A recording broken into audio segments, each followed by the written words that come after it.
Hello friends, it's March and that is madness. So I thought I would do a March Madness elimination fight to the death, winner takes it all here on my channel. I've had 16 random pens selected from my collection and we're gonna do by process of elimination through a series of little criteria, whittle it down to one winner for you today. Please like and subscribe, hit the notifications button, all that kind of stuff. If this is the sort of content that is interesting to you, please consider becoming a member of the Stationary Drawer, my membership program here on the channel, where for a small monthly fee, you'll get early access to all my videos, you'll get members only content, you'll get priority comments, and once we've grown the community, we'll start doing some members only Q&As. In the meantime, let's whittle these 16 random pens from my somewhat vast pen collection down to one winner.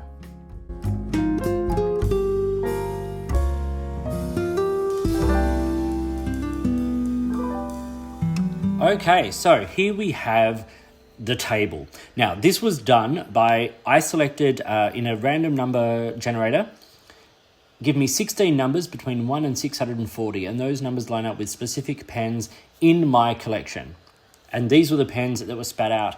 And this is how this particular website organized them. So I'm going to pit these pens against each other and we're going to come out with a winner for this particular March Madness based on this random selection of pens from my collection. Now I'll ink up the final two and do a writing sample, as part of it when we get there. But yes, we're going to start with this first 16. Now in the round of 16, it's going to be based on the performance of the nib, me knowing the nib and how it writes. Then round of 8 will be the form and function of the pen, so the ergonomics, how it feels in the hand, whether the threads are nice, all those kinds of things. Round of 4, or the semi-final, will be based on the aesthetics. So if it's an attractive pen, if I personally like the design, and also remember, this is all my personal feelings, my own personal sort of calculations, if you will. And then the grand final will be an overall favorite for me of those two pens. So let's get started. Okay, the first pairing here is the Sailor LeCool and the Canwrite Mammoth. Now, you could not get two more different pens in terms of, aesthetics and size of the nib and everything. The LeCool I have with a medium fine nib, and it's a very small steel nib from Sailor, and it writes a little on the dry side. I'm going to do some work to make that a little bit wetter if I decide to keep this pen in my collection, but at the moment, as it came, a little bit on the dry side. The Mammoth, on the other hand, has a huge number 9 size nib, and this writes, nice and sort of wet and broad when it writes. The problem is that it's a little inconsistent and get hard starts and skips and stuff like that. So for me, consistency and reliability with a nib is paramount. That is the first thing I want with a pen. In fact, how I'm organizing this, March Madness is based on how I approach pen. How good is the nib? How good is the form and function? Then aesthetics. So in terms of consistency of nib, this round is going to go to the Sailor LeCool. Okay, next we have the Kaweco Supra versus the Asvine C80 in the Galaxy Blue. Now, I have the Supra in the brass. It's a gorgeous, gorgeous pen. I have swapped the nib out on this particular pen.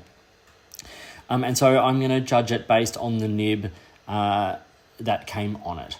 And I did not like that nib. It was once again dry and a little bit inconsistent. And sometimes when Kaweco get their nibs right, Kaweco nibs at this point, I think were made by Boch when I got this. When they get them right, they get them right. But when they don't, they can be pretty terrible. Whereas these number 8 size nibs on the Asvine C80, and I have mine in a medium, they are spectacular. This one writes absolutely beautifully, smooth, wet, consistent, everything I want. So for me, this is a no-brainer with the Asvine C80 going through to the next round. The next pairing we have is the Fountain Pen Revolution Darjeeling in pink versus the Moonman, or now Mahjong C8. Now the C8 is a ripoff of a Franklin Christoph pen. Like, it is very clearly modelled off that pen, despite what a couple of other reviewers sort of had to say, which I found very interesting.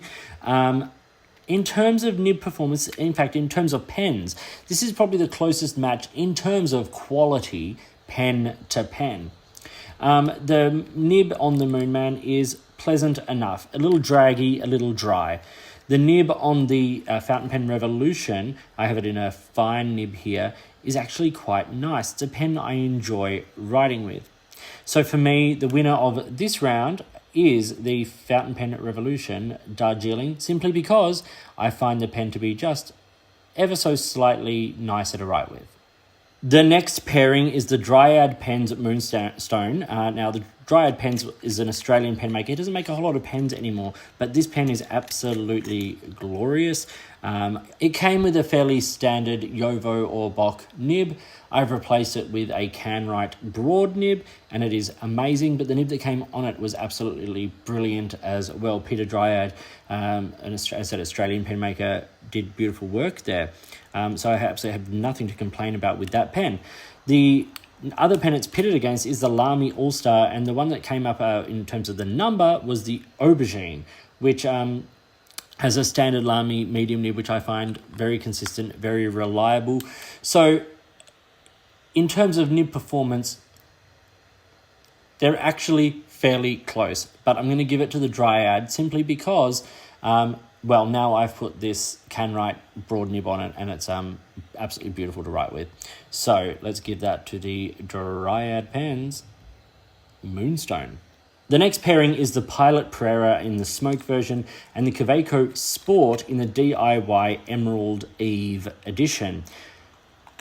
Now, two smaller pens, great everyday carry pens, both in a relatively, straightforward price point, but you cannot beat those Pilot little steel nibs they have on the the Pereira and the Metropolitan and things like that. I think it's an outstanding nib. It writes beautifully, consistently, reliably. So another no-brainer for me there, with the Pilot Pereira taking out that matchup. Okay, this next matchup is a really interesting one. It pits the Faber-Castell Ondoro, which I have a medium steel nib on, against the Sailor Pro Gear with its hard medium.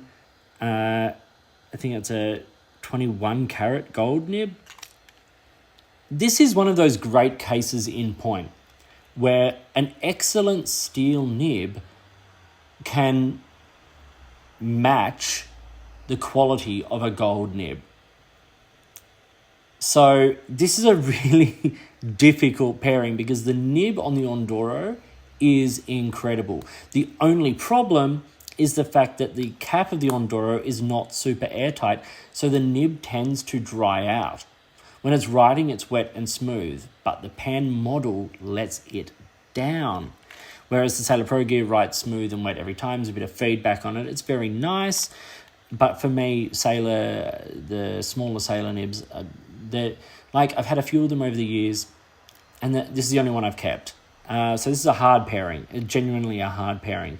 But simply because I think the Ondoro pen lets the nib down, I'm going to put the Sailor forward based on that, because otherwise it was just writing when they're writing.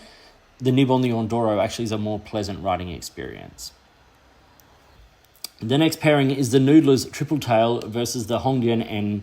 I'm just going to say straight up, no-brainer, Hongdian N10 is going to win this. I do not like the Noodler's Triple Tail. I think the nib is finicky. It doesn't flex or do anything exciting. It's a gimmicky pen. It's clumsy. Whereas the Hongdian N10 has a lovely big number 8 size nib on it. It's gorgeous to write with, and this pen is a lot of fun. Absolute no-brainer, Hongdian N10 going through. And the final pairing in this range is another one where a really beautiful steel nib is matched up against a really great gold nib. It's hard to separate these. The Visconti Mirage nib is beautiful. I have it in a broad, and it's lovely and wet and generous and reliable and all of that. But the Waterman Karen, That nib is special. If I had to put a list together of just the sheer writing experience being unique in my collection, the Karen would be right up there. So on this occasion, based on this pairing, I'm going to put through the Waterman Karen because that nib is outstanding. Okay, now we come to the round of 8. And this round is based on form and function in the hand. Now, this is going to be a little bit more personal because this is based on my feelings. Everyone is going to be after different things in their pen. Some like slim pens, some like thick pens, some like, sort of heavy, light, whatever. So this is going to be a little bit more personal today. Okay, we've got the Sailor LeCool versus the Asvine C80. Big pen versus little pen. Both are plastic. Number 8 size nib versus number 5-ish size nib on the Sailor.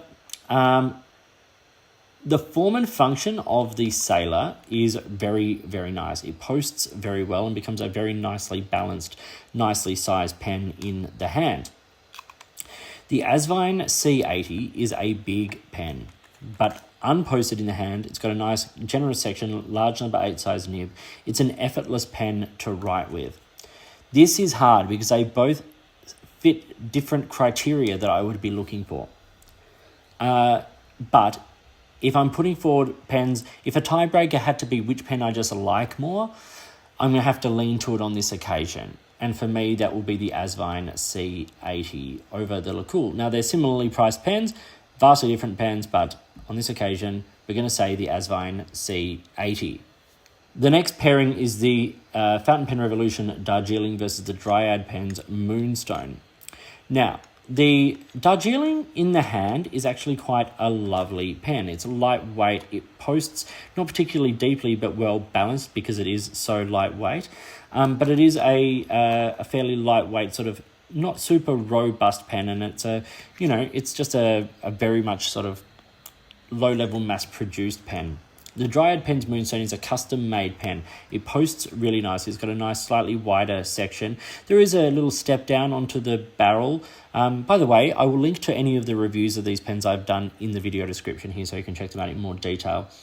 And I really enjoy how the Dryad feels in the hand. I think this is a slightly more interesting pen, and the fact that it is a custom-made pen, and out of a beautiful material and everything, I'm going to say Dryad Pens goes through on this pairing. The third pairing of the round of 8 is the Pilot Pereira versus the Sailor Pro Gear. These are both relatively small pens, slightly smaller than average, than sort of standard size pens. One has a 21 karat gold nib, one has a steel nib. Pilot versus Sailor. This is, once again, the Sailor has gone up against 2 pens here, where the nib of the other pen is special, a special steel nib. The Faber-Castell steel nib, now the Pilot steel nib. And you're all going to hate me for this so much, but I'm actually going to put forward the Pilot. I just enjoy it more. In terms of the build quality, they're both much of a muchness. I think the capping of the Pereira is really nice. I think the feel in the hand when it's posted, the comfort of it is really nice. I don't think necessarily aesthetically it's as pleasant as the Sailor Pro Gear. The Sailor Pro Gear is very much like bang on my aesthetic. But I just think the form and function of the Pereira is really wonderful. It's lightweight, it's robust. I've never had a problem with it. It feels nice in the hand. Smaller, but very, very pleasant. So yeah, Pilot Pereira going through over the Sailor Pro Gear. And then the last of this round is the Hongdian N10 versus the Waterman Karen. The Hongdian N10 is a lovely pen in the hand. I'm not going to lie.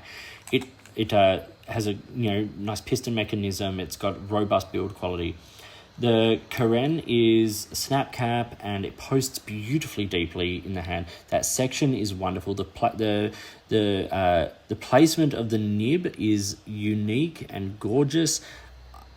I'm going to put the Karen through just simply because I think the Karen is a very special pen.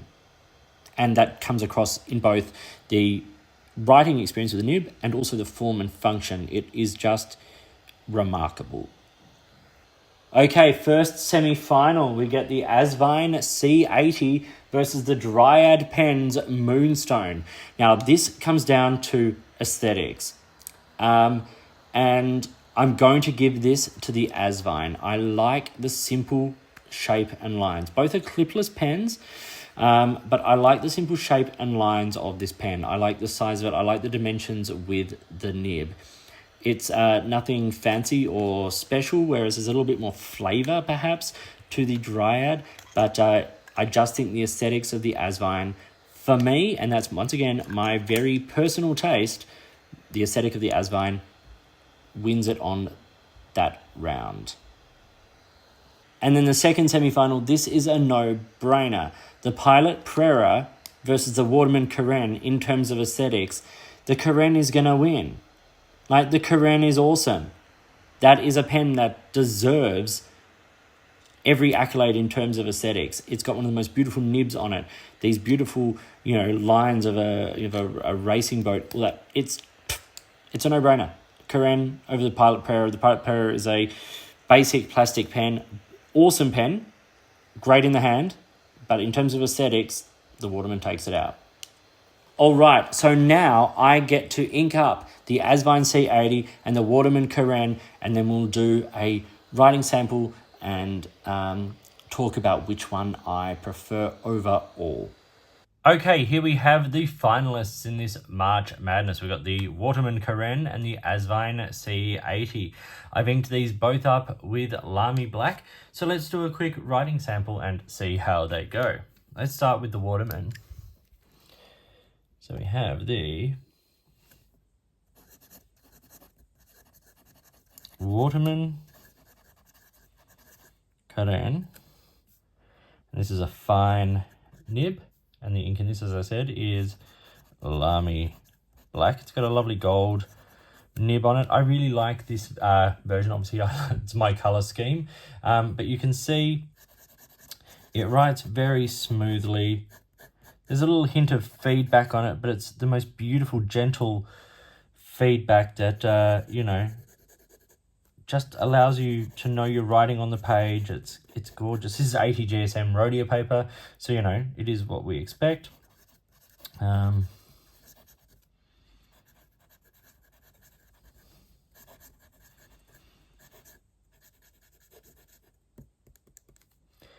Really, really lovely. Now we have the Asvine C80. Now this is, I will say, a smoother nib. It is also a medium. It's a steel nib. This is also Lamy Black. And it writes very smooth and, a little wetter, as you would expect from a medium. But it's really gorgeous.